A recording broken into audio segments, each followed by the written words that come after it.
Hello friends, इस video में हम क्लास 10th की प्रश्नावली 3.3 का प्रश्न नंबर 1 का सेकंड पार्ट हल करेंगे। इसका फर्स्ट पार्ट मैंने इससे पहले वाली वीडियो में करा दिया है, उसका लिंक मैं नीचे डिस्क्रिप्शन में दे दूंगा, वहां से आप देख सकते हैं। और इस क्वेश्चन में हमें विलोपन विधि और प्रतिस्थापन विधि इन दोनों विधियों का प्रयोग करना है। और यहाँ पर पूछा है कि कौन सी विधि अधिक उपयुक्त है। ठीक है, जो विधि आपको ज़्यादा आसान लगती होगी या फिर जो भी विधि आपको अच्छी लगती होगी, ठीक है, वही आपके लिए उपयुक्त है। जैसे मुझे यहाँ पर विलोपन विधि ज़्यादा सही लगती है। क्यों? क्योंकि इसमें क्वेश्चन बहुत छोटा और कम जगह पर ही सॉल्व हो जाता है। ठीक है, जहाँ प्रतिस्थापन विधि में थोड़ा सा लंबा हो जाता है। सबसे पहले हम प्रयोग करेंगे विलोपन विधि का। ठीक है, तो इस क्वेश्चन को पहले हम यहाँ उतार लेते हैं। 3x प्लस 4y बराबर 10 और 2x माइनस 2y बराबर 2। ठीक है, इसको मान लेते हैं समीकरण 1 और इसको मान लेते हैं समीकरण 2। अब हमें x और y के गुणांक बराबर करने होते हैं। ठीक है, जैसे यहाँ पर x का गुणांक दिया है 2 और यहाँ पे x का गुणांक है 3। ठीक है, इन दोनों को हमें बराबर करना है। 3 और 2, ऊपर वाले का 3 है और नीचे वाले का 2। तो अब इन दोनों में किस नंबर से गुणा करें कि ये दोनों नंबर आपस में एक जैसे हो जाए। जैसे ये जो नीचे वाला 2 है, इसकी गुणा अगर हम ऊपर वाले नंबर से कर दें और ऊपर वाला जो 3 है, इसकी गुणा हम नीचे वाले नंबर से कर दें, तो ये दोनों क्या बन जाएंगे 6। और ये भी क्या बन जाएगा 3 दूनी 6, तो ये हो जाएगा 6x और 6x। तो यहाँ पर ये दोनों नंबर एक जैसे हो गए। ठीक है, या तो फिर हम x के गुणांक को बराबर करेंगे या फिर y के गुणांक को बराबर करेंगे। अब अगर y के गुणांक को बराबर करना हो तो ऊपर दिया है 4, ठीक है, और नीचे दिया है 2। तो यहाँ पर केवल हम नीचे वाले नंबर में अगर 2 से गुणा कर दें तो ये 4 बन जाएगा। ठीक है, अगर 2 से गुणा कर देंगे तो ये 4 बन जाएगा, ऊपर वाले नंबर के बराबर हो जाएगा। तो यहाँ पे हम समीकरण 2 को ले लेते हैं और समीकरण 2 में हम 2 से गुणा कर देते हैं। ठीक है, 2 से गुणा करेंगे तो ये कितना हो जाएगा 4x माइनस 2 की गुणा इसमें होगी, ये हो जाएगा 4y, फिर बराबर 2 दूनी 4। ये जो समीकरण आई है इसको मान लेते हैं हम समीकरण 3। ठीक है, जो समीकरण 2 थी वो क्या बन गई, समीकरण 3 बन गई। इसलिए अब हम समीकरण 1 को और 3 को हल करेंगे। तो यहाँ पे हम लिख देते हैं समीकरण 1 व 3 से। समीकरण 1 है 3x प्लस 4y बराबर 10 और समीकरण 3 है 4x माइनस 4y बराबर 4। ठीक है, अब हम इसे जोड़ें या फिर घटाएं। ठीक है, ये कैसे पता चलेगा? अब जो हमने यहाँ पर नंबर बराबर किया है, ठीक है, जैसे हमने यहाँ 4y हो गया, यहाँ भी 4y है, तो इनके आगे हमें देखना है साइन क्या है। यहाँ पर प्लस का है और यहाँ पर माइनस का है। तो जब दो साइन अलग अलग होते हैं तो वहाँ पर दोनों समीकरणों को जोड़ा जाता है। ठीक है, और अगर यहाँ दोनों साइन एक जैसे होते, यहाँ पर माइनस है तो यहाँ भी माइनस होता, ये यहाँ पर प्लस है तो यहाँ भी प्लस होता, तो ऐसी कंडीशन में हमें वहाँ पर घटाना होता है। तो यहाँ पर क्या है, इनके दोनों के चिन्ह अलग अलग हैं, इसलिए हम यहाँ पर क्या करेंगे, जोड़ देंगे। ठीक है, जोड़ने पर तो 10 और 4 हो जाएगा 14 बराबर प्लस का 4y माइनस का 4y कट जाएगा, इन दोनों को जोड़ेंगे 4 और 3 7, तो यहाँ हो जाएगा 7x। तो ये आ जाएगा x बराबर 14 अपॉन 7, यहाँ गुणा में इसके साथ में अपॉन में आ जाएगा,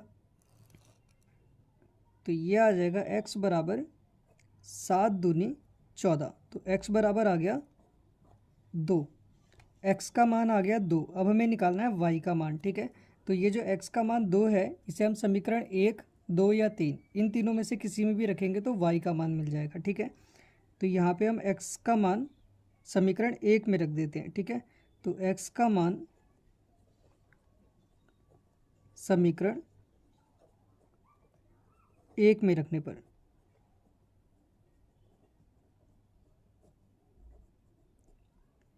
तो ये पहले समीकरण लिख लेते हैं, 3x प्लस 4y बराबर 10। x की जगह पर आ जाएगा 2।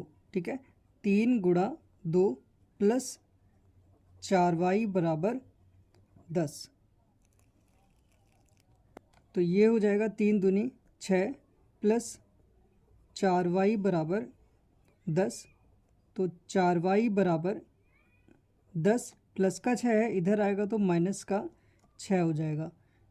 तो ये आ जाएगा 4y बराबर 10 में से 6 माइनस करेंगे 4, और y बराबर 4 गुणा में है 4 यहाँ पे, इसके अपॉन में आ जाएगा।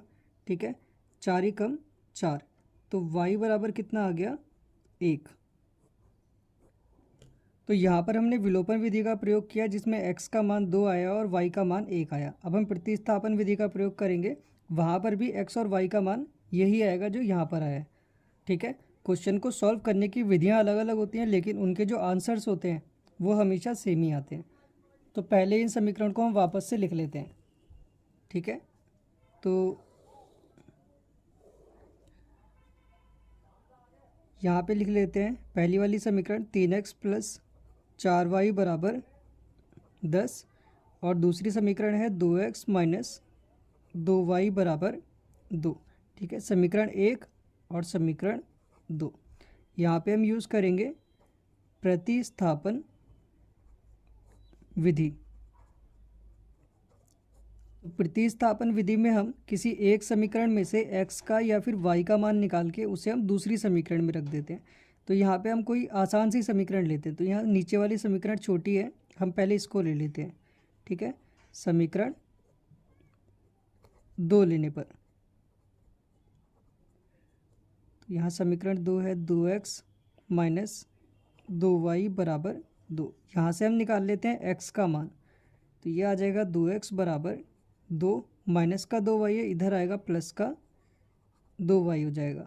तो x बराबर, यहाँ से 2 कॉमन आ जाएगा, यहाँ पर भी 2 है और यहाँ पर भी 2 है। ठीक है, तो कॉमन आ जाएगा, यहाँ से 2 चला गया तो यहाँ बचा 1, फिर प्लस, फिर यहाँ से 2 चला गया तो यहाँ सिर्फ बचा y, तो यहाँ आ जाएगा y।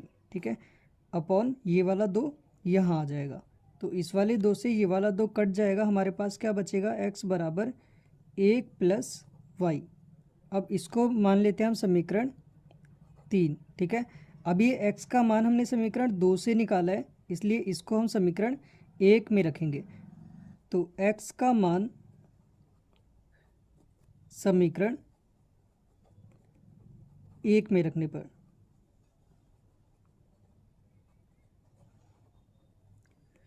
समीकरण 1 है 3x प्लस 4y बराबर 10। x की जगह पर क्या आ जाएगा 1 प्लस y आ जाएगा, यहाँ आ जाएगा 3, 1 प्लस y प्लस 4y बराबर 10। अब 3 के अंदर गुणा कर देंगे, 3 की गुणा 1 में होगी 3, प्लस 3 की गुणा y में होगी 3y, प्लस 4y बराबर 10। ठीक है, तो 3y प्लस 4y कितना हो जाएगा 7y, और ये प्लस का 3 है, इसको इधर लेके जाएंगे तो ये हो जाएगा माइनस का 3, तो 10 माइनस 3, तो यहाँ आ जाएगा 7y बराबर 10 में से 3 माइनस करेंगे 7, तो y बराबर 7/7। तो ये इस वाले 7 से ये वाला 7 कट जाएगा, कितना आएगा 1, तो y बराबर हो जाएगा 1। तो अब y का मान मिल गया हमें 1, अब हमें निकालना है x का मान। ठीक है, तो ये जो हमने समीकरण 3 बनाई थी, अगर यहाँ पर हम y की जगह पर 1 रख देंगे तो हमें x का मान मिल जाएगा। ठीक है, तो यहाँ पे ले लेते हैं इस क्वेश्चन को, y का मान समीकरण 3 में रखने पर। ठीक है, तो समीकरण 3 है x बराबर 1 प्लस y, तो ये हो जाएगा x बराबर 1 प्लस y का मान कितना है 1 है, तो x बराबर 2। तो x का मान आया हमारा 2, यहाँ पर भी 2 है और यहाँ पर भी 2 है, और y का मान आया हमारा 1, यहाँ पर भी 1 और यहाँ पर भी 1। वैसे दोनों विधि ही आसान है, आप मुझे कमेंट करके बताना कि आपको कौन सी विधि आसान लगती है, विलोपन विधि, प्रतिस्थापन विधि, या फिर दोनों विधियाँ। ठीक है, मिलते हैं फिर दूसरी वीडियो में। Thank you for watching this video.